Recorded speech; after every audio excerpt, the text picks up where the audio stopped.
Hello guys, welcome to my channel. চলে এসেছি আবার একটা নতুন ভিডিওর সাথে। আজকে আমি একটি নতুন রেসিপি আপনাদের সাথে শেয়ার করেছি। সেই রেসিপিটা হলো বেগুন দিয়ে সর্ষে দিয়ে ইলিশ মাছ।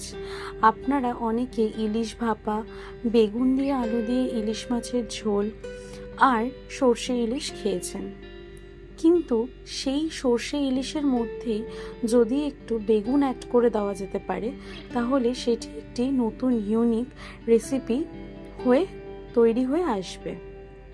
এটা যদিও বা নতুন নয়, যারা একটু পুরনো দিনের মানুষ তারা হয়তো জানবেন যে এই রেসিপিটাতে এই বেগুনের ইউজটা হয়। এটা এখন হয়তো অনেকেই করে না, অনেকেই দেখলে ভাববেন যে বেগুনের অ্যালার্জি আছে, অনেকেই খেতে পারে না, তাই বেগুনটা অনেকে এখন আর অ্যাড করে না। কিন্তু যারা একটু পুরনো দিনের মানুষ আছে তারা খুব ভালো করে জানবে যে সর্ষে ইলিশের মধ্যেও বেগুন অ্যাড করা যায়। সেই রেসিপিটাই আজকে আমি আপনাদের সাথে শেয়ার করেছি। তাহলে পুরো ভিডিওটির সঙ্গে থাকুন, পাশে থাকুন, আর এই ইউনিক রেসিপিটা আপনারা পুরোটাই দেখুন। আর ভিডিওটি ভালো লাগলে অবশ্যই একটা লাইক করে দেবেন, কমেন্ট করে আপনাদের মতামত জানাবেন, আর শেয়ার করে পুরো ভিডিওটাকে শেয়ার করে আপনারা সবার কাছে পৌঁছে দিন এই পুরনো দিনের রেসিপিটা, যেটা নতুন পদ্ধতিতে করা হয়েছে। আর অবশ্যই চ্যানেলটিকে সাবস্ক্রাইব করতে কিন্তু একদম ভুলবেন না। সাবস্ক্রাইব করে বেল আইকনটা ক্লিক করে দেবেন, তাহলে পুরো ভিডিওটি দেখতে থাকুন, সঙ্গে থাকুন আর পাশে থাকুন। আচ্ছা, চলে আসি এবার এই রেসিপিতে। আমি প্রথমে কড়াইতে তেল দিয়ে ভালো করে বেগুনগুলোকে ভেজে নিয়েছি। ভেজে নেওয়ার পরে আমি সেই তেলের মধ্যে অ্যাড করে নিয়েছি আরেকটু কিছুটা তেল। তারপর কালো জিরে দিয়ে কিছুক্ষণ ওয়েট করে গেছি। তারপর দিয়ে দিয়েছি কাঁচা লঙ্কাটা তেলের মধ্যে দিয়ে দিয়েছি তেলটা গরম হওয়ার পরে।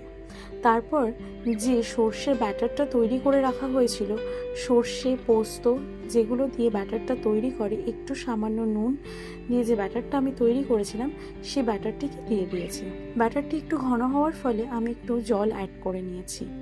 জল অ্যাড করে নিয়ে আমি দিয়ে ভালো করে নাড়াচাড়া দিয়ে নিয়েছি। নাড়াচাড়া দিয়ে তারপরে আমি আস্তে আস্তে অ্যাড করেছি স্পাইসেস, যেমন হলুদ, নুন, এগুলো আমি অ্যাড করে গেছি আমার স্বাদ অনুযায়ী। পুরো ভিডিওটিতে সঙ্গে থাকুন, পাশে থাকুন আর দেখতে থাকুন আমি আরও কী কী জিনিস অ্যাড করেছি।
কি কি ইউজ করলাম এই রেসিপিতে সেগুলো আমি আপনাদের সাথে শেয়ার করেছি।